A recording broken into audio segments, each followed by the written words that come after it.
জানা sir YouTube চ্যানেলে তোমাদের সকলকে স্বাগত জানাই। একাধিক ছাত্রী ডিমান্ড করেছিল, বহু স্টুডেন্ট, একাধিক ছাত্রছাত্রী, স্যার যে সমস্ত ইউরোপীয় বণিকরা কাকারা কখন এসেছিল তাদের সময়কালটা আপনার ইন্ডিয়ান হিস্ট্রি বা নেটসে যারা পড়ছেন তারা দেখেছি, ডিটেলসে দিয়ে দিচ্ছি আমি। কোন কোন বণিক কবে এসছে, কবে গেছে, কোথায় কোথায় কুঠি বা ঘাঁটি নির্মাণ করেছিল সব বিস্তারে দেওয়া আছে, শুধু সার নয়, একদম কে কোথার গভর্নর ডিটেলসে দেওয়া রয়েছে। ইতিহাসটাকে করায়ত্ত করুন একদম ভালো করে। আর এই ভিডিওটা ডিমান্ড ছিল বহুদিনের, আজকে পূরণ করার চেষ্টা করছি তোমাদের সামনে।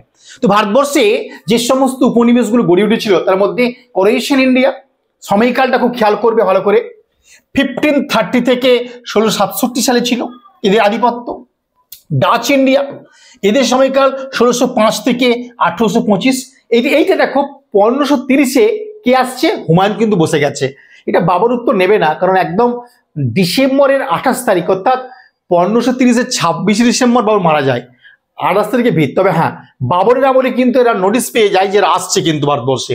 বাবরের আমলে এদের পথটা শুরু হলেও এরা যখন ভারতবর্ষে আধিপত্য করছে তখন কিন্তু হুমায়ুন দায়িত্বে চলে এসছে। আর যখন বিদায় নিচ্ছে 1667 তখন কিন্তু ঔরঙ্গজেব, কারণ 1658 থেকে 1707 ঔরঙ্গজেব, তাই 760 সালে ঔরঙ্গজেব নেব।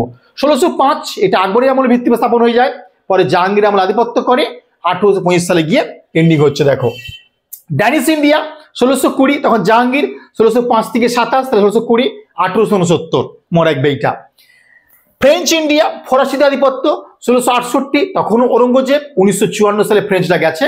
আমাদের চন্দননগর, মোর এক বেইটা, মাহে কারিকল, এরা সব কিন্তু ছেড়ে গেছে এই ফ্রেঞ্চরা। আমাদের চন্দননগর কিন্তু 54 সালে ইন্ডিপেন্ডেন্স পায়। পর্তুগিজ ইন্ডিয়া 1505, আধিপত্য কে করবে, তখন লোদি বংশ চলছে কিন্তু, মোর এক বেইটা। তো লোদিদের আমলে কিন্তু পর্তুগিজরা আসছে। 1961-তে গোয়াকে ছেড়ে গেছে। 17 ডিসেম্বর অ্যানাউন্সমেন্ট হয়, 19 ডিসেম্বর এরা পুরো ছেড়ে যাচ্ছে। পর্তুগিজরা কিন্তু সহজে ছাড়েনি। ইন্টারন্যাশনাল কোর্ট অফ জাস্টিস, আন্তর্জাতিক বিচারালয়ে কেস করতে হয়েছিল জওহরলাল নেহরু সরকারকে। তো সেখানে জয়ের মধ্য দিয়ে পর্তুগিজরা ছাড়তে বাধ্য হয়েছিল। লিসবন থেকে প্রোক্লামেশন দেয়, ভারতকে ছেড়ে দেওয়া হলো। গোয়া ছিল অন্যতম এদের একটা প্রাণকেন্দ্র।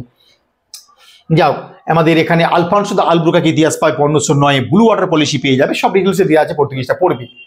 ব্রিটিশ ইন্ডিয়া 1612-তে 47, মোর এক বেইটা, জাহাঙ্গীর আমল থেকে 1947, মাউন্ট ব্যাটেন তোমার জানো সবাই। ইস্ট ইন্ডিয়া কোম্পানির সময়কাল 1612, মোর এক 1612, অর্থাৎ 1612 থেকে 40। তাহলে ব্রিটিশ ইন্ডিয়া, ইস্ট ইন্ডিয়া কোম্পানির আধিপত্য ভারতে শুরু হলো। কোম্পানির আধিপত্য 1757, কিন্তু ব্রিটিশ ইন্ডিয়া আধিপত্য শেষ হচ্ছে 47-এ গিয়ে। খুব খেয়াল করবে কিন্তু এটা।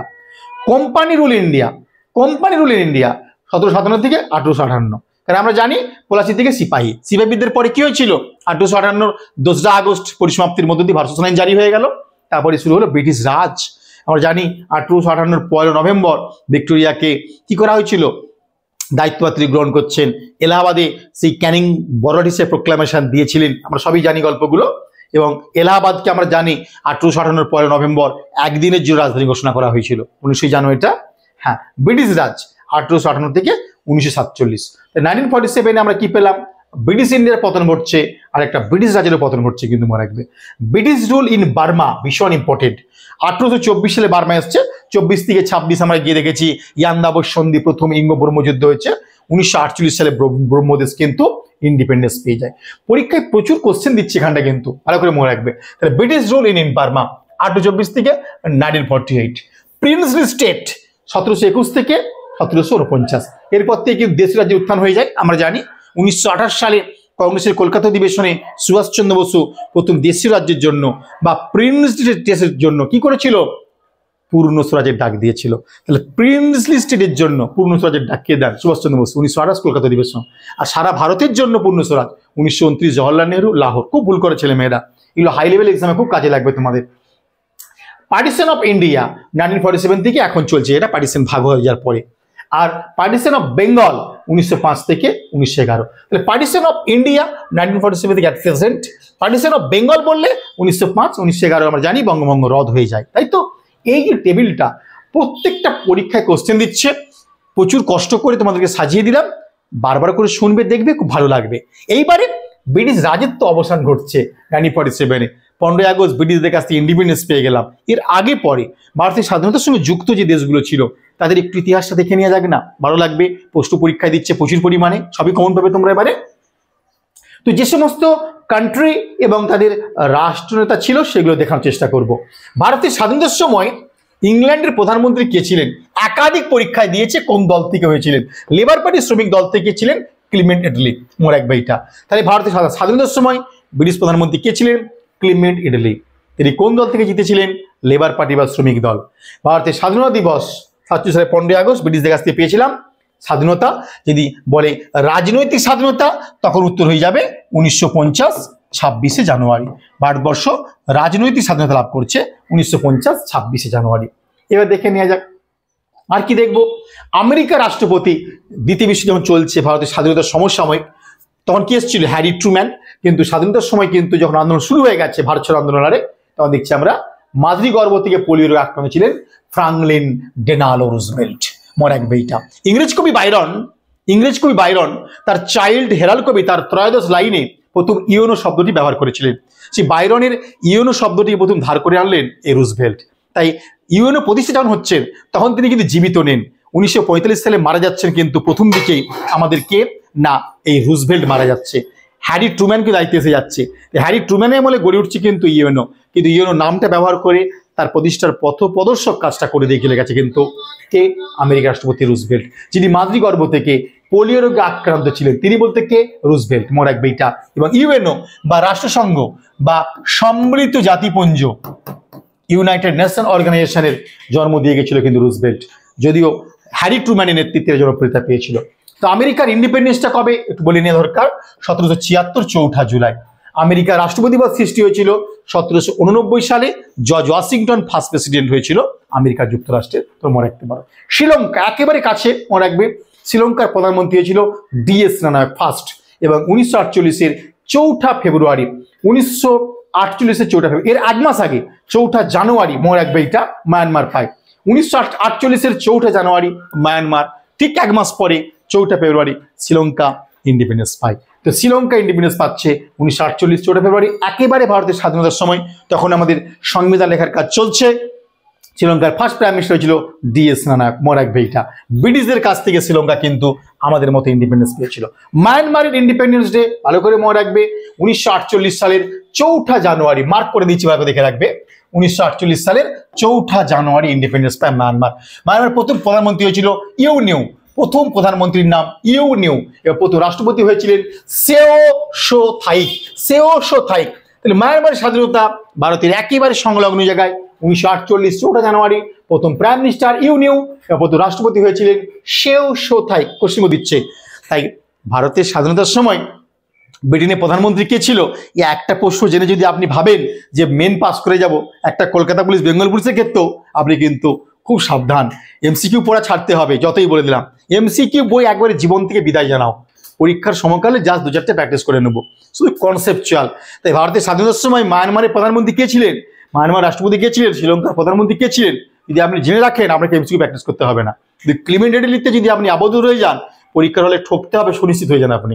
যাক, এটা পেয়ে গেলাম। এটা ব্রিটিশদের কাছ থেকে পেলো মায়ানমার। ভিয়েতনাম, হোচিমিন হয়েছিলেন, যিনি বাল্যকালে হোটেলে রাঁধুনি ছিলেন। সেই ভিয়েতনাম ইন্ডিপেন্ডেন্স পাচ্ছে 1945 সালের 2 সেপ্টেম্বর। হোটেলে রাঁধুনি ছিলেন ছোট্টবেলায় সে হোচিমিন, ভিয়েতনামের প্রথম প্রেসিডেন্ট হয়েছিলেন, মনে রাখবে। ভিয়েতনাম কোন দেশ থেকে পেয়েছিল? ফরাসিদের কাছ থেকে, ফ্রেঞ্চদের কাছ থেকে পেয়েছিল ইন্ডিপেন্ডেন্স। এবং চন্দ্রনগর পেল আমাদের ফরাসিদের কাছ থেকে, তেমনি ভিয়েতনাম পেয়েছিল ফরাসিদের কাছ থেকে। চীনের প্রধানমন্ত্রী ছিলেন চৌ এনলাই, ভীষণ ইম্পর্টেন্ট। রাষ্ট্রপতি হয়েছিলেন মাও সেতুং বা মাও জেডং।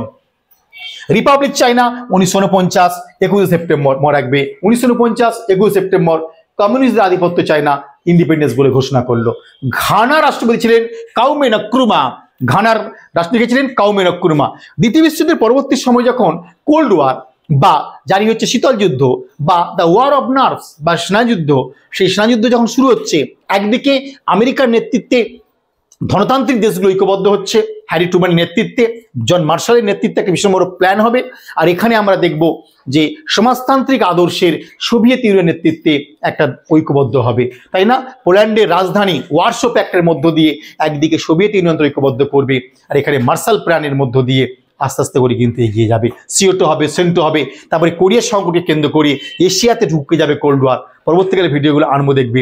তো এই যখন কোল্ড ওয়ার হচ্ছে, তখন সেই কিউবার ছিল আমাদের মার্শাল টিটো, ভিয়েতনামের আমাদের হোচিমিনটা মনে রাখবে, এটা ঘানার কাউমে নক্রুমা, এইগুলো কিন্তু ভীষণ বড় প্রভাব ফেলেছিল।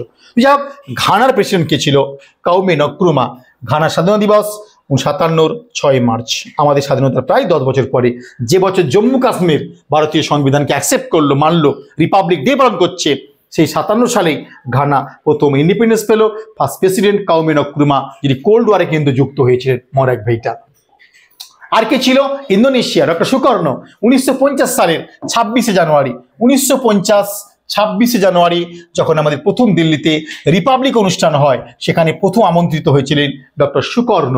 এদের ইন্ডিপেন্ডেন্স ডে 45 সালের 17 আগস্ট, আমাদের 2 বছর আগে প্রায় পেয়ে যায় ইন্দোনেশিয়ার প্রেসিডেন্ট, মনে রাখবে এটা। এই স্বাধীনতার সময় এই সুকর্ণকে কিন্তু কি করা হয়েছিল? পুরো সেনাবাহিনী ঘিরে ফেলেছিল, এই সময় ভীষণ বিপদে পড়েছিল।